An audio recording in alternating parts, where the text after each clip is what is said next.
Namaskar दोस्तों, welcome to my channel. Friends, if you have not yet subscribed to my channel, please subscribe to my channel and click the bell icon. This is a pre-market report video for 25th November 2025. That is for Tuesday, and we are going to witness the monthly expiry of Nifty, Bank Nifty, Mid Cap Nifty, Fin Nifty, and all, and again Bank X also. So I think tomorrow is going to be a big day as far as the trading is concerned. So in this video, we'll cover FN analysis, post-market analysis, top gainers, losses, technical view outlook, pre-market review levels. So without wasting much time, guys, let us quickly look at a market overview and we'll try to understand what happened during our trading day on 25th November, today Monday. If you look at Nifty, Sensex, Nifty Bank, Mid Cap, so everything closed in deep red. And I would say this is not a healthy closing at all. And you can see that all the indices are little up because of the average closing. So I hope guys, I warned you guys not to carry anything because of this average closing. अगर किसी ने गलती से carry कर लिया तो risk उनका ही है, तो हम कुछ कर नहीं सकते क्योंकि मंथली एक्सपायरी के दिन लोग फालतू का हिम्मत लेके कैरी फॉरवर्ड करते, कुछ भी न्यूज आ जाते तो मार्केट पलट भी सकते। चल हम लोग चार्ट के ऊपर चल के हम लोग अपना डिस्कशन कंटिन्यू कर सकते हैं। Friends, I'm in Nifty charts. Hope you guys remember what we discussed during our last video, that is for the pre-market report video for Monday. तो अगर आप लोगों को कुछ शक है तो आप वीडियो पॉज करके तो पिछले प्री मार्केट रिपोर्ट वीडियो देख सकते हैं। मैंने आप लोगों को क्लियरली बोला था एक ट्रेंड लाइन बनाने के लिए, जब तक निफ्टी ट्रेंड लाइन के नीचे आप इसमें लॉन्ग खेल नहीं सकते।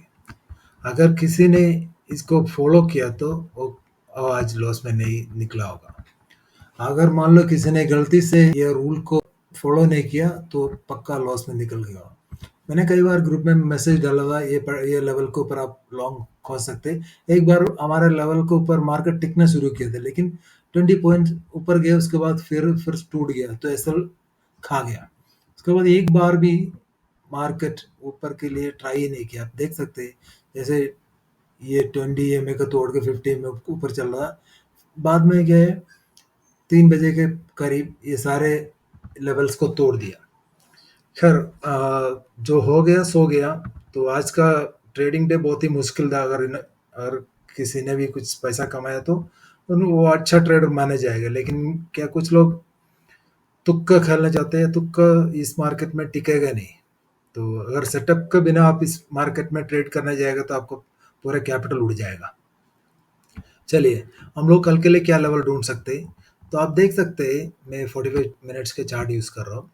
निफ्टी क्लोज हुआ है 100 EMA के ऊपर, ये आते हैं अराउंड 950 के पास आते हैं। ये इसके ऊपर एवरेज क्लोजिंग 959 के पास आया।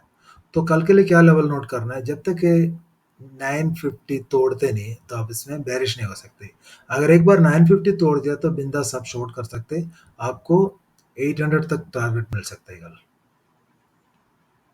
और लॉन्ग के लिए आपको 26,000 के ऊपर ही खोजना। अगर सेफ प्लेस है तो 2640 के ऊपर ही आप लॉन्ग खोजना, एक शॉर्ट कवरिंग मिल सकता है 2640 के ऊपर। यहाँ से कुछ 60-70 पॉइंट्स ऊपर है। चलिए हम लोग सेंसेक्स के ऊपर भी चलते हैं। सेंसेक्स में ज़्यादा बोलने के लिए कुछ नहीं है।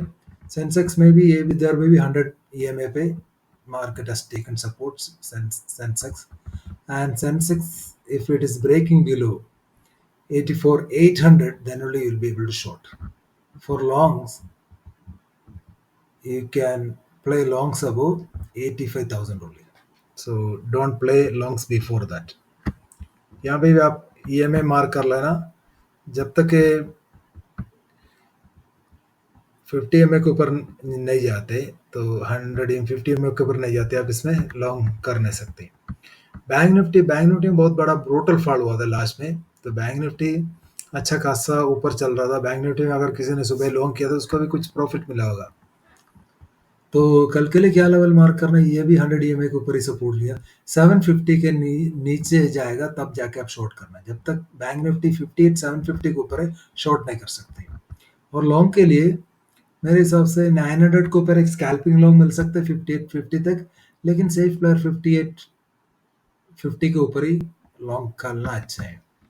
मिड कैप निफ्टी को भी देख लेते। मिड कैप निफ्टी बहुत भयंकर सा टूट गया, ये सारे मूविंग एवरेज तोड़ दिया।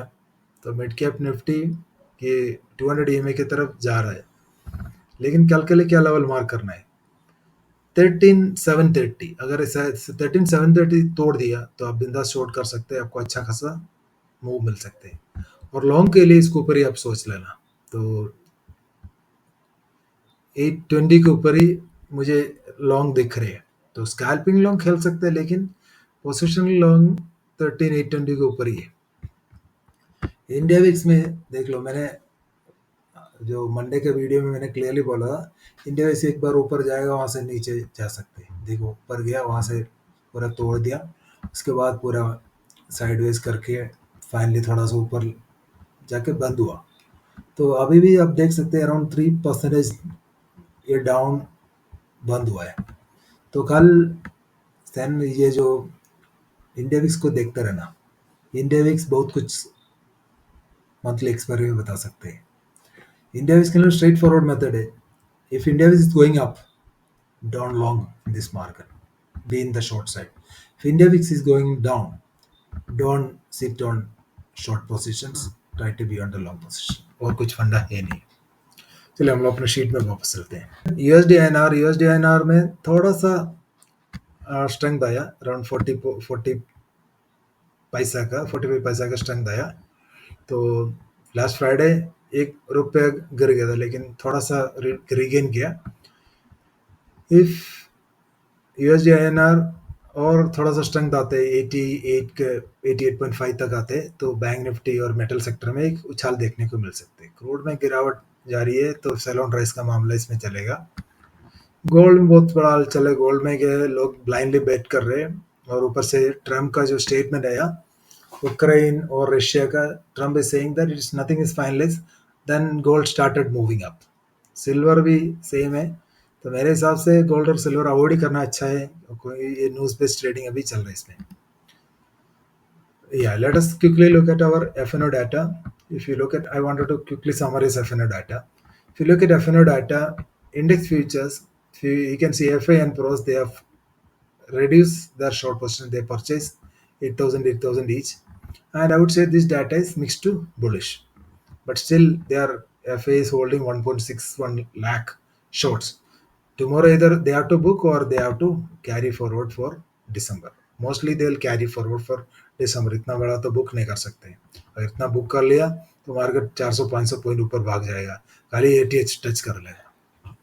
Next call once again, retail has added additional bullish positions 1.23 lakhs, and both FA and pros are going short, but the volumes are not very high, but this data is mixed to bearish. Index put also, retail once again added additional bullish positions. They have short 66,000 index put shorts, and their total shorts increased to 6.36 lakhs. This is not at all good for market. And both players, FA and pros, they have added additional longs in index put. And overall, if you look this data, it is around 6 lakhs. Both FA and pros are holding. So this data, I'll say this is ultra bearish data. But if you look at stock future, यहाँ कुछ अच्छा खबर है. This data looks good because FA added around 84,000 additional longs. So their total longs reached to 13.5 lakhs. Pros हल्का सा cell किया and retail भी cell किया और डीए भी सेल करते जा रहे हैं, लेकिन this data would say this mixed bullish. So anything can happen, guys, in with this data. So stock call here also, retailers gone ultra bearish, and they've sold 1.24 lakh stock calls, and the pros they purchased 1.3 lakh stock call longs. This data is mixed to bullish. If you look at stock put, you can see that retailers has gone long 37,000 in stock put, and both FI and pros are going short on stock put. So this data is also mixed to bullish. So in summary, guys, if I wanted to conclude, I would say index options retailers are mixed to bullish and FA and pros are mixed to bearish. Whereas in stock options, retailers are mixed to bearish and FA and pros are mixed to bullish. तो mixed data है तो कुछ भी हो सकता है कल. More over tomorrow is monthly expiry के दिन ये डाटा एकदम चेंज हो सकते हैं.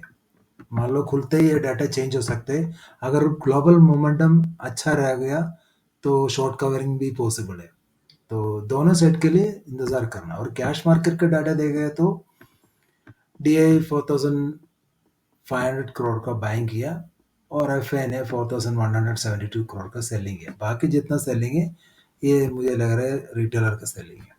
If you look at top gainers, we are not seeing too much of stocks, only the IT stocks and some stocks are showing bullishness. कल के लिए मैं आप लोगों को monthly expiry, I'm not going to give any stock recommendation. But then only thing you need to remember is that avoid shorting in these stocks because these stocks close in good bullish sentiment. If anybody wanted to consider for next month longs in these stocks for any dips. Top losses, too many stocks in top losses, and avoid longs in these stocks. If you wanted to really short, then consider next month. If any bounce is happening in these stocks, consider for next month based on the volume. But I would recommend don't short or long for monthly expiry because a lot of volume changes and positions adjustment can happen during monthly expiry. And we reach the technical view and outlook for Tuesday, and we are going to witness Sensex, Nifty, Bank Nifty, Mid Cap, even Fin Nifty also. We are going to witness the expiring. So in Nifty, don't short Nifty till the time Nifty is holding above 25,940. जब तक ये 940 hold इसमें short नहीं करना है. तो long के लिए आपको करना है 26,000 के ऊपर ही आप लॉन्ग के लिए सोचना है. तो मेरे हिसाब से इसमें लेवल टू लेवल ही खेलना अच्छा रहेगा. And short covering we can witness about 2640. PCR it is reached to almost oversold territory. Bank Nifty जब तक 5750 के ऊपर है इसमें शॉर्ट नहीं करना. अगर एक बार लेवल टूट गया तब आपको ये 58,500 तक लेवल मिल सकते हैं. Longs consider only scalping long above 58,850 for 100-150 points. Positionally long खेलना चाहते हैं 5950 के ऊपर ही खोजना. तो एक बार 59,200 निकल गया तो आपको 59,500 तक देखने को मिल सकते हैं. बैंक निफ्टी 750 के नीचे जब तक नहीं जाता है इसमें बेरिश फी नहीं लाना. इसका पीसीआर अच्छा दिख रहा है. सेंसेक्स में 84,800 के नीचे आप शॉर्ट करना. आपको 84,400 तक टारगेट मिल सकते हैं. लॉन्ग के लिए 85,000 के ऊपर ही आप लॉन्ग कंसिडर करना. 200 पॉइंट आप लेके जा सकते हैं. तो सेंसेक्स 85,000 के नीचे जब तक रहते हैं बेरिश व्यू में कंटिन्यू रहेगा. पीसीआर ओवरसोल्ड टेरिटरी में चलेगा. मिड कैप में 13,730 के ऊपर नीचे ही आप शॉर्ट करना. आपको 13,650 तक टारगेट मिल सकते हैं. लेकिन मुझे लग रहा है 13,690 को वहाँ सपोर्ट ले सकते हैं. तो देखते रहना. और 13,750 के ऊपर आप लॉन्ग कंसिडर कर सकते हैं. अगर एक बार 13,820 के ऊपर निकल गया इसमें बुलिश मोमेंटम आ जाएगा. तो इसका पीसीआर भी अच्छा दिख रहा है. तो मेरा कल के लिए व्यू है वीक क्लोजिंग में माने जाऊंगा. तो ये जब तक इसमें बुलिश मूव नहीं आएगा जब तक एक की मूविंग एवरेज जैसे 100 EMA के ऊपर टिकना शुरू नहीं करते और 20 EMA के ऊपर सस्टेन नहीं करते आप इसमें बुलिश भी नहीं लाना. तो मेरे हिसाब से डाउन साइड इसमें कैप रह सकते हैं. तो डाउन साइड में ज़्यादा डाउन साइड मूव कल आप लोगों को देखने को नहीं मिल सकते. अगर लेवल टूट गया तब जाके आप शॉर्ट करना. Strategy go with the market trend. Be ready for both sides as afternoon data is mixed. And finally, we also reached to the monthly expiry special. If you look at Nifty closed around 25,950. And if you look here, you can see very good put rating, but these put raters are retailers. Call raters are not very high, only 30 lakh call raters are there. 26,000 also, 1.28 lakh call raters are there, and one crore put writers are also there. For any reason, if market is sustaining below 25,950, then all these put writers, they can go for long unwinding and downside target can get triggered. अगर मान लो कोई भी reason global market का bullishness की वजह से एक 26 30 40 के ऊपर अगर चलना शुरू कर दिया, इसमें शॉर्ट कवरिंग भी आ सकती है. तो ज़्यादा मुझे इतना अग्रेसिव शॉर्ट्स तो नहीं दिख रहे. 26,100 पे अग्रेसिव शॉर्ट्स खड़ा है. 26,000 भी इतना नहीं ले, हो सकता है 26,000 ऊपर मार्केट टिक जाएगा. तो इसका मतलब ये है. If you look at Bank Nifty also 58,800 and all, you can see its support is more than resistance. I mean, bulls are much controlled above bears in 58,800. 58,900 में भी इतना कॉल रेटर्स नहीं है. सो सबसे बड़ा कॉल रेटर खड़ा है 59,000 में, लेकिन वहाँ भी इतना नहीं है. Only for around 15,000 call rater है, लेकिन 13 लाख पुट रेटर भी है. For 15 lakh call rater, yeah, ज़्यादा डिफरेंस नहीं है. For any reason, if it is opening above 59,000, then it can go for short covering. So सबसे बड़ा पुट रेटिंग कॉल रेटर्स खड़ा हुआ है 59,200. वो भी इतना क्वांटिटी नहीं है. तो मान लो इसमें एक अप मोमेंटम आ गया तो ये सारे लेवल टूट सकते हैं. मिड कैप बहुत वीक क्लोजिंग हम लोगों को देखने को मिला. तो 13,750 में आप लोग देख सकते हैं यहाँ कॉल रेटर्स ज़्यादा है, तो पुट रेटर में इतना कॉन्फिडेंस नहीं है. लेकिन 13,700 में अच्छा खासा कॉल रेटर, तो 13,700 टूटना नहीं चाहिए. अगर मान लो यहाँ से कुछ अच्छा बाउंस आते हैं तो आप लॉन्ग कंसिडर कर सकते हैं. डाटा मिक्स है, इसलिए कोई भी साइड मूव कर सकते हैं. जब तक 13,700 होल्ड है मिड कैप में, आप इसमें अग्रेसिव शॉर्ट नहीं करना. लॉन्ग के लिए अगर एक बार 13,800 टूट गया, 13,820 के ऊपर अगर चलना शुरू कर दे, 13,900 तक ये जा सकते हैं. Also look at the global market. If you look at the US markets, US Dow, Nasdaq, everything is rallying non-stop, and including all the asset classes, gold, everything is rallying. Gift Nifty also showing 50 points gap up. But tomorrow is our monthly expiry, तो ये सब data में ज़्यादा ध्यान नहीं रहेगा. तो हमारा जो FNO डाटा है और लाइव मार्केट में जो प्राइस एक्शन के मुताबिक हमारा मार्केट कल के लिए चलेगा. ये सारे जितना भी ग्लोबल सेंटिमेंट्स को अवॉइड कर सकते हैं कल हमारा मार्केट, तो देख के खेलना. So that's all in this video guys. If you like this video, please like and subscribe to my channel. Thank you. That's all.